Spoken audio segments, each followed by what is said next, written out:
Supercar A final. Dermot Carnegie in the centre of your picture. Pat Doran just to the right of him, our left. Lawrence Gibson in the Metro getting a great start.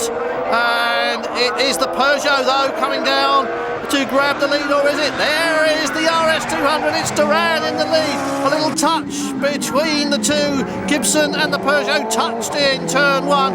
Carnegie's there to pick up the pieces. There's Terry Briggs and the Audi still coming together. That one, we'll see the best of that later. It hasn't yet delivered yet, but we are looking at fairly stern stuff from Pat Doran, and look who's second.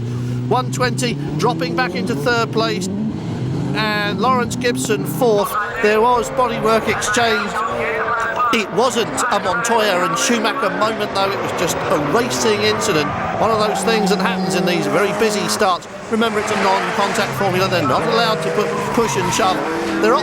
Lawrence Gibson got that horribly wrong, and when you get off the tarmac there at Croft, you go straight into the rough stuff. You get a big bounce, but it doesn't seem to have done him any harm. The Metro dug its wheels in and just ploughed on. Watch this again, two wheels into the dirt, and there it gets very lumpy indeed. Lawrence Gibson caught it and held it.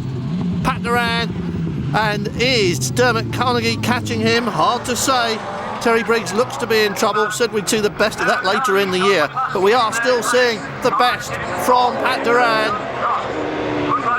Carnegie behind him, squirreling. That RS200 absolutely poking the nose down on the tarmac. Pat Doran really pushing the brakes hard as he comes into that corner.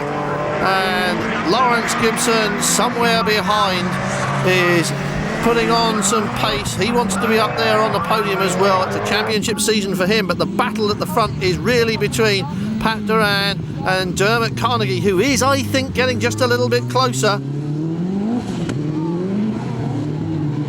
He says the focus now is just about as developed as it can be. He's put 2 years work into it, and it really is a fully rounded competition car now for Rallycross. And you're seeing that here. At Croft last year, Pat Doran was running away with the races, but that's not happening this year, despite all the work he's put into the RS200. Oh! And 199 John Cross a little bit sideways there, called it up. All the work on this RS200, and still he's got Dermot Carnegie breathing down his neck. They are lapping 106. That was Steve Mundy slowing down with a problem, obviously. That might have let Dermot Carnegie get just a little bit closer. And again, hard on the brakes.